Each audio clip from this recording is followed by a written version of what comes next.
আসসালামু আলাইকুম বন্ধুরা, আজ আমি আবারও চলে এসেছি লোভনীয় এবং খুবই মজাদার একটা রেসিপি নিয়ে। আপনারা এই রেসিপিটি ঝটপট তৈরি করে চায়ের সঙ্গে সার্ভ করতে পারেন, আর খেতে এত মজা হয় যে আপনারা না বানালে বুঝতেই পারবেন না। আর এটা আপনারা তৈরি করে 1 সপ্তাহ পর্যন্ত সংরক্ষণ করে রাখতে পারবেন। তো চলুন মূল ভিডিওতে চলে আসি। প্রথমে আমি একটা পাত্রে একটা ডিম ভেঙে নিয়েছি, তারপর এর মধ্যে আমি দিয়ে দিচ্ছি হাফ বাটি চিনি, আর দিয়ে দেবো সামান্য পরিমাণে লবণ ও হাফ বাটি সাদা তেল। আপনারা তেলটা এখানে কম বেশি করে নিতে পারেন। আর এবার আমি এটাকে একটা হ্যান্ড উইস্ক অথবা চামচের সাহায্যে এইভাবে মিক্স করে নেব। মেশাতে মেশাতে দেখবেন এক পর্যায়ে কালারটা চেঞ্জ হয়ে আসছে। এবার আমি এর মধ্যে দিয়ে দেব 1 বাটি ময়দা। ময়দাটা দিয়ে আমি এইগুলো একটু মিশিয়ে নিচ্ছি, আর এখানে পরিমাণগুলো কিন্তু একই রাখতে হবে। এই রেসিপিটা এত মজাদার হয় আমি আগে জানতাম না, রেসিপিটা তৈরি করে দেখার পর বুঝতে পারলাম। আপনারা যদি এই রেসিপিটা তৈরি করে থাকেন তাহলে একটু বেশি করে তৈরি করবেন, নইলে অল্পতে কিন্তু মন ভরবে না। আর এটা আপনারা ঝটপট তৈরি করে চায়ের সাথে খেতে পারেন। এটাকে আপনারা পিঠা, বিস্কিট অথবা কেক বলতে পারেন,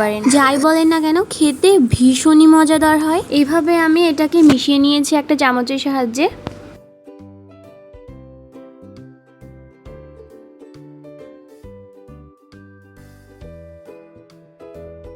আর এবার এইভাবে হাতের সাহায্যে মিশিয়ে নেব।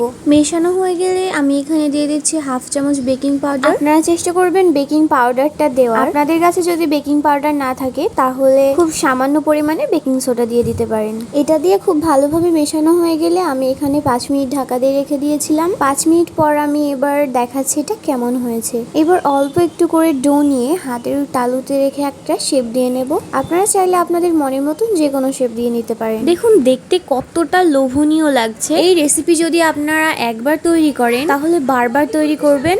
আপনারা বেশি করে তৈরি করলে 2টো ডিম আর 2 বাটি ময়দা ব্যবহার করবেন। এবার এদিকে আমি একটা প্যান বসিয়ে দিয়েছি। প্যানটা গরম হয়ে গেলে দিয়ে দিচ্ছি সাদা তেল। তেলটা যখন গরম হয়ে যাবে তখন আমি একটা একটা করে এই পিঠাটা ছেড়ে দিচ্ছি তেলের মধ্যে।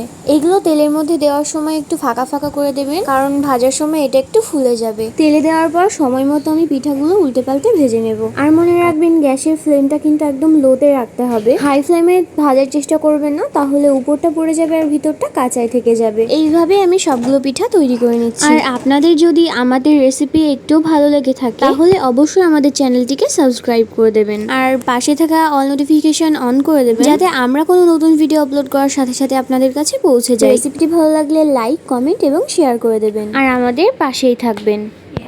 এই পিঠা বা বিস্কুটগুলোর কালার এতটা সুন্দর এসেছিল, কিন্তু জানি না ক্যামেরাতে কেন এরকম দেখাচ্ছে। যাই হোক, এটা আপনারা একবার হলেও বাড়িতে ট্রাই করে দেখবেন। আর আমাদের ভিডিও যদি ভালো লেগে থাকে তাহলে লাইক এবং সাবস্ক্রাইব করে দেবেন, আর সাথে অনেক ভালোবাসা দেবেন। আবার দেখা হবে নতুন রেসিপির সাথে। আজকের মতো আল্লাহ হাফেজ।